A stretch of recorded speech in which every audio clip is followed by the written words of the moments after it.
There's a lot going on right now.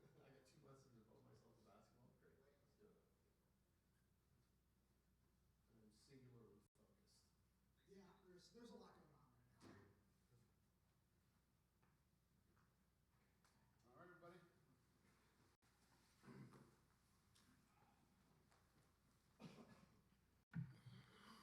Who's going to open up?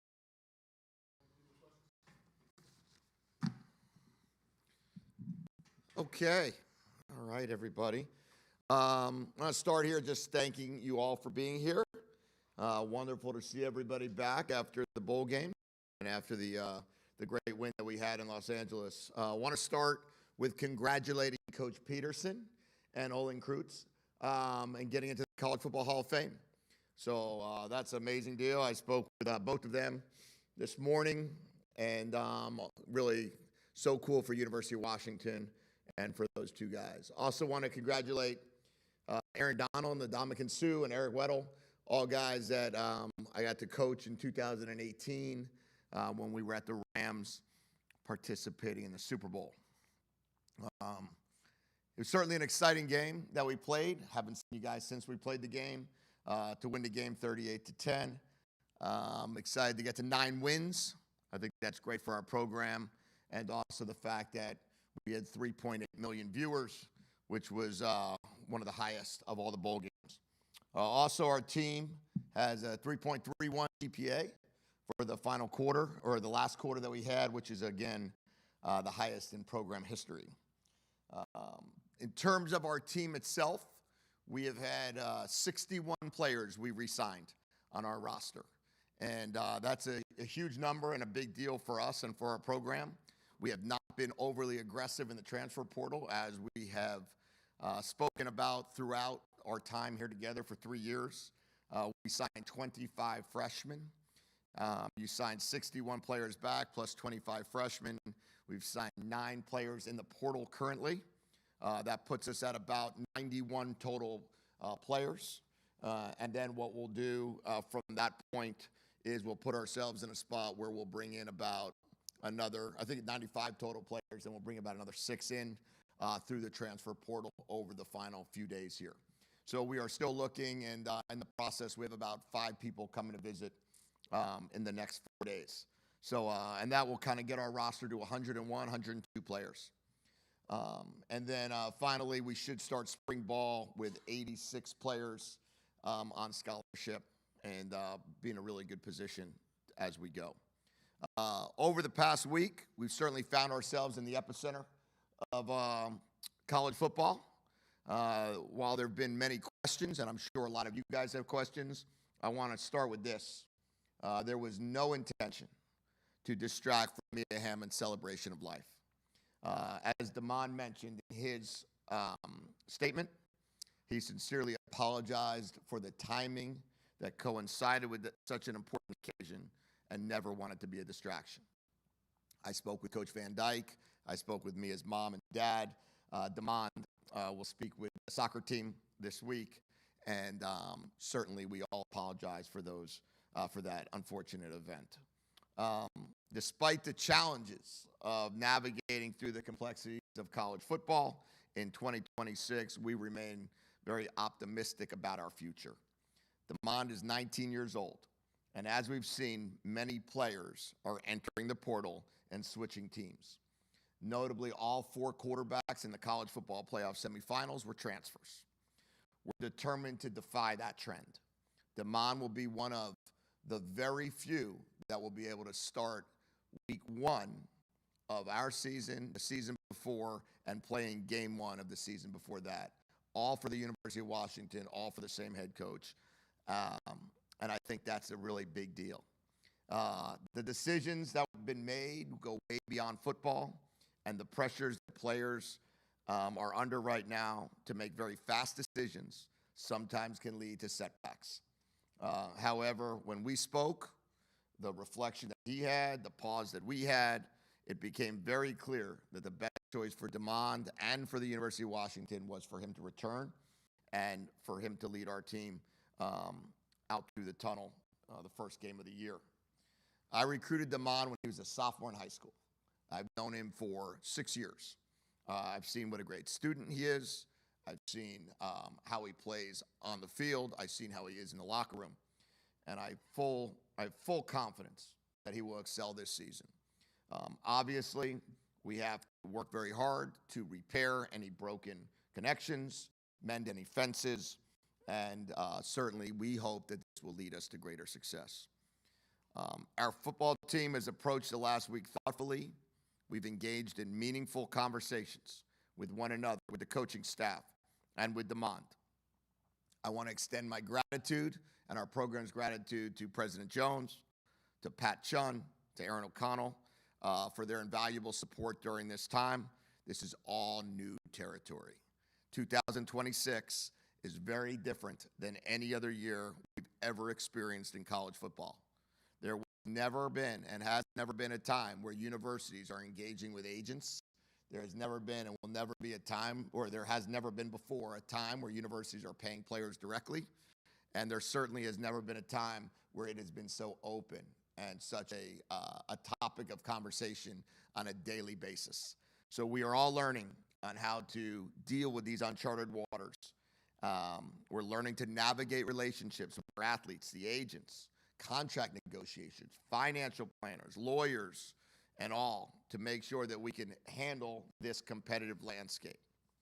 There are many inconsistencies among schools, states, coaching staffs on how they regard certain rules. The NFL has established a framework with licensed agents representing players, standards for navigating these complexities, and clear policies for free agency and the draft. However, college football lacks a unified calendar. Playoffs coincide with our academic calendar. Some of us are in a quarter school, some of us in a semester school. And as we face these challenges, we are also facing them with 4,000 players in the portal. We're facing them with coaches switching jobs during the season, coaches interviewing for jobs during the season, and certainly varying levels of investment in rosters. There's a ton to deal with. There's a ton to handle here in 2026. But I will remind you the same thing I reminded our team. We're at the University of Washington. We've got 18 conference championships. We got 2 national championships. We've got the longest winning streak in all of college football. We've got, some people call us DBU, some people call us QBU, but the bottom line is this, that we really believe that we're in a great place. And we are going to get this better and better and better. And I tell our team all the time, I see better than I hear. So the most important thing we can do is build back any trust through our actions, not our words. But certainly excited about what's ahead of us, and I really do believe that things are trending in the right direction. What does building back trust look like? You know, how does Demond do that with the team? How does the team maybe do that with the fan base? What do you envision that kind of looking like? Yeah, I just think that we just continue to work together. We continue to do things together. We continue to represent the university at a very high level. We continue to set records academically. We continue to go out to the community and be a part of many different charitable organizations, philanthropic organizations. I think that our football team has represented themselves over the years that I've been here extremely well. That will continue. As a team, we're navigating waters that no one's ever navigated. And I certainly believe that our fan base and all the fan bases across the country are dealing with this right now in different ways. Some teams lost their quarterback. A lot of teams did. A lot of teams that were very, very successful quarterback left to go to another program. Ours didn't do that. A lot of teams wound up having to go try to get quarterbacks from other programs or get wide receivers from other programs and spend enormous amounts of money to try to be able to entice people to go places. We saw an article today about trying to entice a player not to go into the NFL, and that was all over the internet about what that looked like. This is the world we're in. I think that hopefully our fans, our community understand, like, to get 61 players back is a huge win. To sign 25 freshmen is a huge win. To be able to build a program through recruiting is a big deal. Now, we're not going to win on everyone. We're not going to keep everyone. But that's okay. That's okay. These kids are going to learn. They're being given a lot of money. We don't keep every coach. We're trying to. I hope we keep every coach. We don't keep every player. But I do believe that if we all look at it in the same way of what goes on currently in the NFL, there's players that talk about contracts. There's players that miss a weekend. There's players that have held out after they signed and then showed up 3 days later for a mini camp. Those guys still get rooted for. I think we're looking at a place that we just have to kind of reimagine the world that we're in and look at it more in terms of we're learning and we're asking 18 to 22-year-olds to make decisions that 26 to 35-year-olds struggle with, and really even older than that. One of the things that is kind of odd in this new world we're in, your agent is the same as DeMond's agent and several other players, and I'm sure you're not the only coach who's in that situation. Can you talk a little bit about how that works if it does get awkward? Yeah, I don't think that's odd at all. If you look at the NFL, there's 32 head coaches, there's 32 general managers, and there's probably 5 agencies that represent those 32 guys. Those same agents represent primarily most of the players. I know my agent represents 6 general managers and 150 players in the NFL. So I'm sure he negotiates with those general managers all the time. That's part of the business. I know that I was represented by guys at CAA that have plenty of players. That's just the way it works. I think I actually saw an SEC special last year where Brian Kelly was talking about Garrett Nussmeier to Trace Armstrong, and they both are represented by the same guy. That's just the way it is. I think what's different is it's never happened here before. Here meaning college. So everybody's working to understand how does that work. And when the rules are so fluid and people are learning all parts of how this all works, they're beginning to understand, how these negotiations happen. And I think where you run into issues when you have agents that aren't NFL agents, that aren't licensed agents, that aren't guys that have done this for 30 years. That's where you run into an issue. I don't think you run into an issue when you have agents that happen to represent a coach and a player. That's going to be, I don't think we'll ever get into a place where you have player agents and coach agents, player agents and GM agents, because I think at this point in time, the agencies represent both. What's the team doing right now? And has DeMond rejoined those activities? I guess? Oh, yeah. Working out. They're working out. They were throwing today. Yeah. I mean, he was, let's call it, the situation was in limbo for 48 hours. It wasn't in limbo for weeks or months. It wasn't a situation where we were waiting for a mandatory veteran minicamp for a player to arrive. The great part about being in Seattle is that there's an NFL team here. So this is an experience that guys have experienced often. There's been plenty of times where a player has wound up, missing a voluntary camp and coming. We don't have that. We had 2 days. So he is back with the team, participating. I think they had a lift on Monday morning. And I know he spent time with players. I think they've done some things socially outside of the building.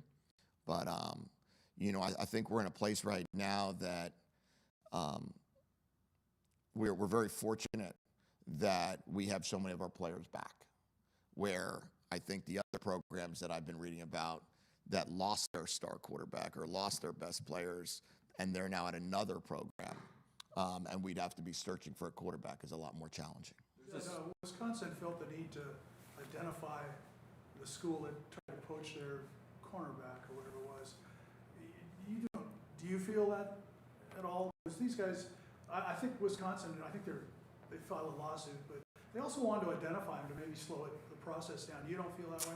Yeah, the Wisconsin situation's a little bit different because that player enrolled in another school. So he actually enrolled in Miami. So when he went and enrolled in Miami, then that's how they went after Miami. Also, the contracts are very different. Now, in 2026, the Big Ten contracts are very different than they were a year or two ago. I think they're working through all the aspects of how that's going. I think we're learning a lot over there about what that looks like. But I don't even know. I don't even know what exactly happened. I think that there was a lot of speculation on who was getting involved and who was trying to get involved. I don't think it's hard to kind of figure out through just what was going on at that moment in time in college football and who was looking for an elite quarterback. I don't think that's that confusing, but nothing ever got to the point. There was no visit. There was no him seeing it and talking to another coach. There wasn't a spot where he was saying, hey, I want to at least push the limits here and I want to go talk to another. We didn't get to any of that. We just had a couple of days of some pretty heartfelt conversations and talked about why, how we got to where we are, where we want to go, what we want it to look like, and how we're going to do this together. Was there ever a thought in that 20-hour period of having DeMond not come back or not be a captain, or did you consult any of the other players on the team, in that respect, to get their opinion? Well, the captains don't get voted on until August, so we have no captains at this time. To not bring the mom back, no, I don't think that was not part of the thought process. Now, obviously everybody talks about everything during that time. You have to prepare for any scenario that might occur, but I really believe it was a pause. It was a pause, and it was a regroup, and it was okay. This is a crazy world. This is crazy. And we're asking 19 and 20-year-olds to navigate these worlds, 18-year-olds, 21-year-olds. I mean, I saw it today. You've got a program that competed for national championships that have 28 guys in the portal and 10 of them found a home and 18 haven't. Like, we have to get college football fixed before we worry about this one scenario. Our hope is that this scenario help push along college football in a manner of, okay, contracts matter. We all work very hard to negotiate a contract and understand why we do this. But this is not just about a contract. This was about everybody looking at the entire scenario and saying, this is the best thing for DeMond. This is the best thing for Washington football. And we had a great talk. And I think that DeMond spoke to the players, and everybody understands that we're in a good place to move forward. You mentioned the conversations with the rest of the team. What were they looking for from DeMond after the experience, and what was kind of those conversations about?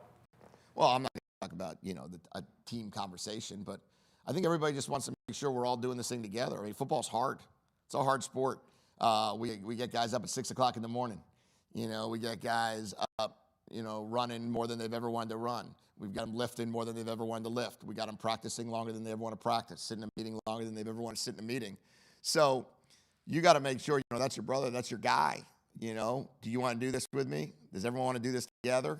I think everybody felt very confident that we all wanted to do it together.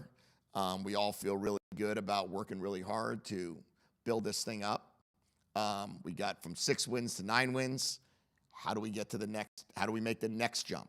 It's going to get harder and harder to make bigger jumps, especially when we see what's going on in this landscape. This landscape is insane. Let's not kid ourselves. We've got state courts deciding things, federal courts deciding things, NCAA deciding things, CSC deciding things. We're trying to learn. Our president at our university signed, the participation agreement. Others haven't. So what rules are we working under? How are we going to, continue to compete if financially certain programs are going to just go way off the deep end? So we really felt as a program and as a team, the biggest way we're going to compete is stay strong together. When you take a look at what you've done in the portal, what was the plan going in? What were some of the holes you wanted to plug? I know you want mostly your high school recruits to be the core of your team and, portal to plug in, where you have a little bit of lack of depth. But is there 1 or 2 guys maybe that you've signed from the portal that you not only expect to fill in depth, but expect to be impact players? Yeah, for sure. We felt really good about most position groups we had, we felt we needed to bring in one more corner that was a starting FBS corner. So we brought in Manny Carnley for that. Manny, we happened to recruit at Arizona, played for us at Arizona, started at Arizona, and then went to Virginia, started every game this past year. We needed to bring in depth at the D-line. That was obviously a big part for us. We love having Alenius back. That was huge for us to re-sign Alenius. And then on top of that, we brought in Kai McClendon, Darian Conley, Deshaun Watts, and Derek Coleman-Brusa. And then we also have T.I. here, who we believe is going to be a fantastic player. We also have J.D. Hill coming. We have a lot of freshmen that are coming in. Plus, we also have Omar Khan. But we're continuing to look at the D-line and how we can continue to get to where we want to get there. We also brought in Logan George, who I believe will help fill a role in the loss of Durf. So that's a big deal for us. And then Jaden Lamar coming in at running back really helps fill the void, the Jonah Adam void. We feel really good about Jordan Washington. We felt like we were in a situation where if you bring in 2, then he's number 3 still, or then the person you're bringing in is number 3. That doesn't make any sense to me.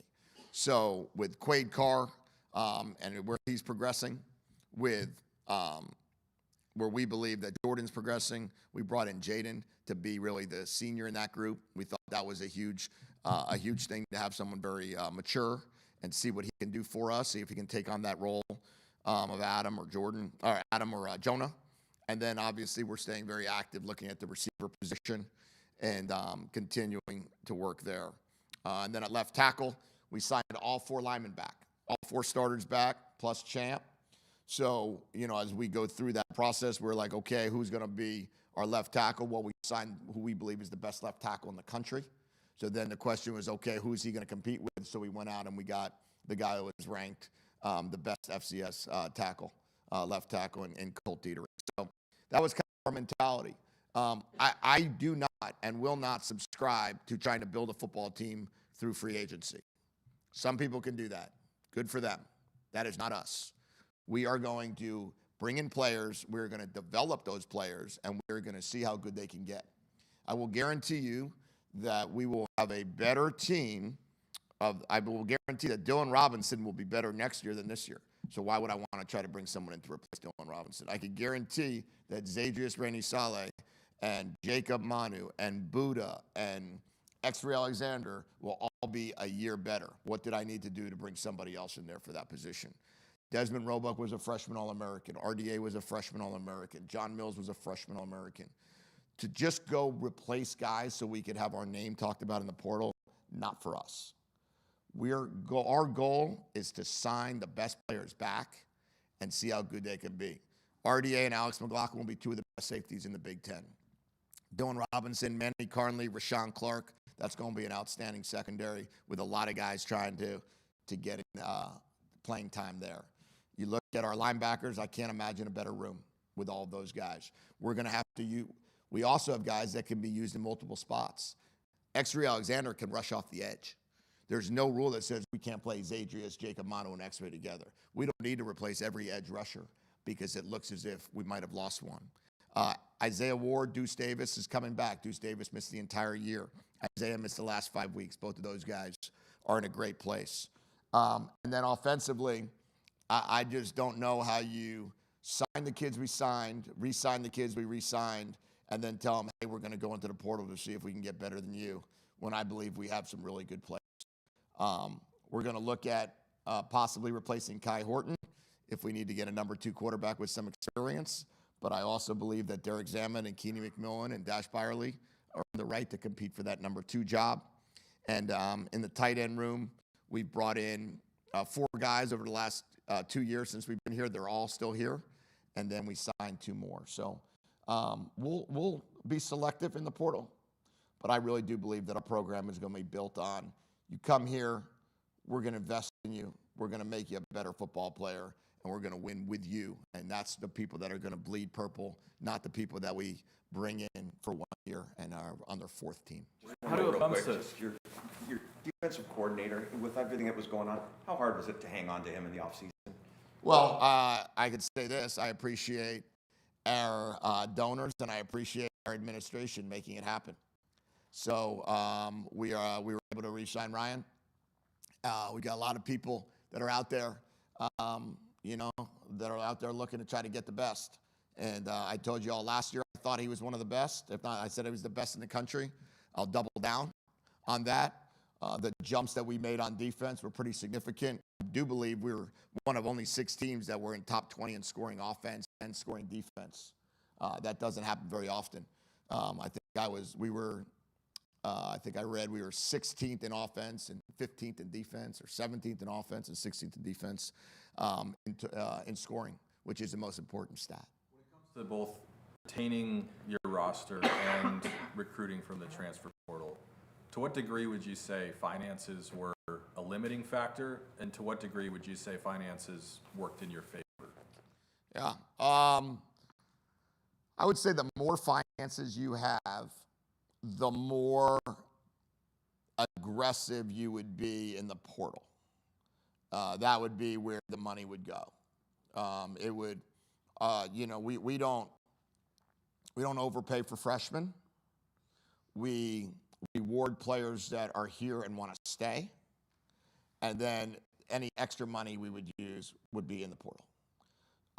We could always use extra money. There's no question about it. I believe that you're probably, if everything I read is moderately pretty accurate, you're probably looking at teams using $10 to $12 million outside of revenue share over the cap, in soft cap money. We're not there yet. So we've got to find a way to continue to invest with soft cap money with the community, with sponsorships, to be able to start really being able to maybe not add more players, but be able to invest differently in some of the players available. The player that left that really surprised me was Adam Muhammad, because you guys had this long relationship with him. He'd been groomed to take the job, where it all set up for him. And then he went to a program with a coaching change that has had like 1 winning season maybe in the last 10. And then he didn't play in the bowl game. Did he give you an idea he was leaving? Yeah, during that bowl week, I got that indication. I'm not sure why he left. I don't know that. I wish him the best. I think that I've known Adam since he was a junior in high school. Obviously, you love to be able to hold on to every player. You can't, or sometimes you don't. But in that case, I really got the impression there towards the end of the bowl week that he was looking to move on. I wanted Jonah to have a great bowl game. I wanted to appreciate Jonah for everything he's done for our program for 4 straight years. He's represented this team, this program, both universities at the highest level. So we fed him the ball. And then anybody else that wanted to play, they got to play too, that could play.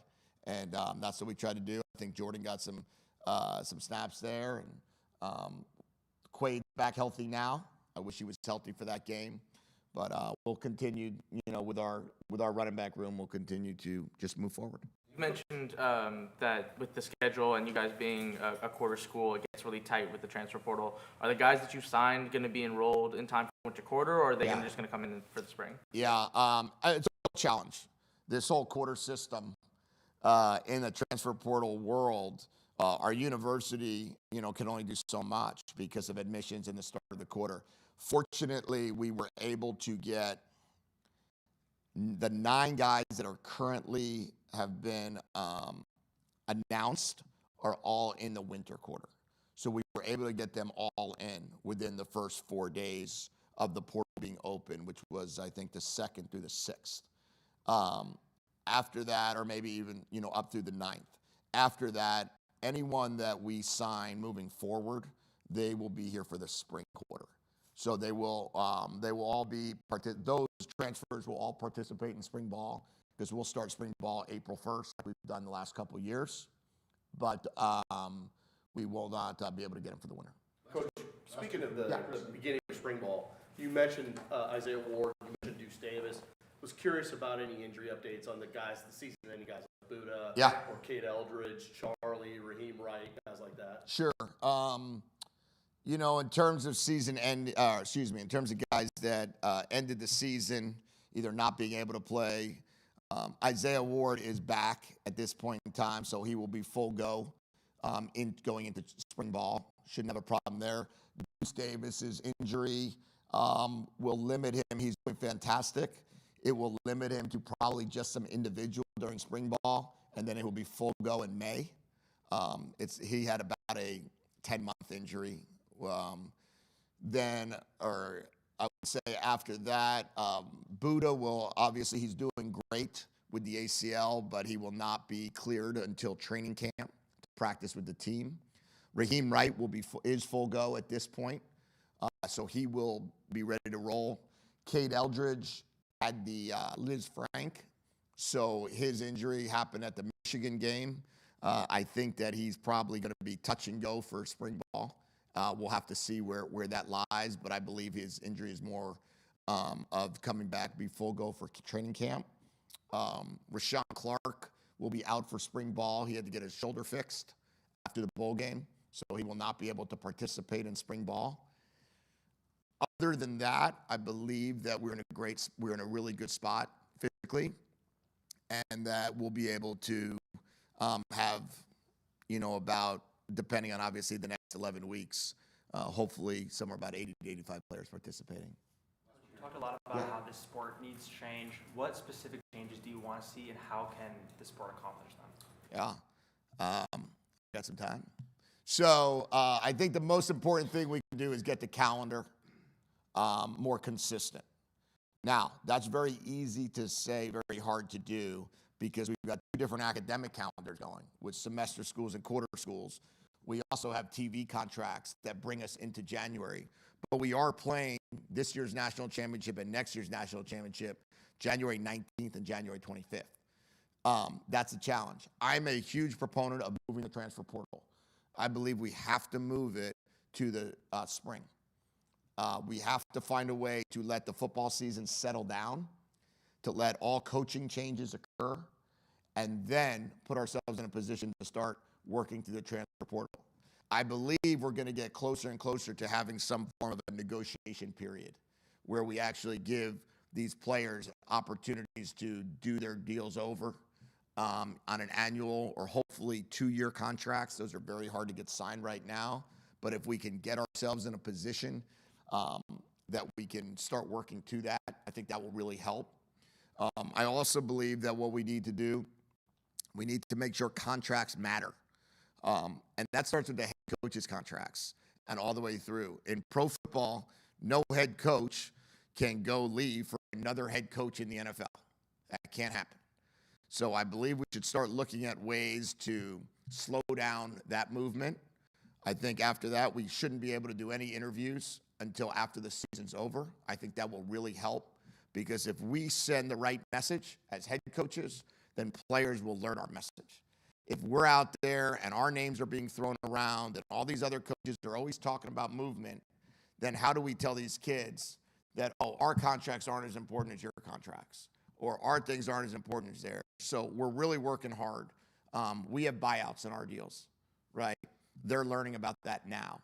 But we have to do a better job of having better regulation, all being on the same page. It starts with the participation agreement. We have to sign that.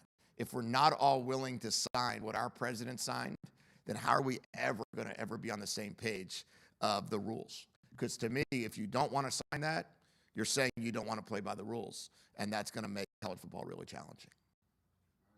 Okay, thanks, guys. Appreciate you being here.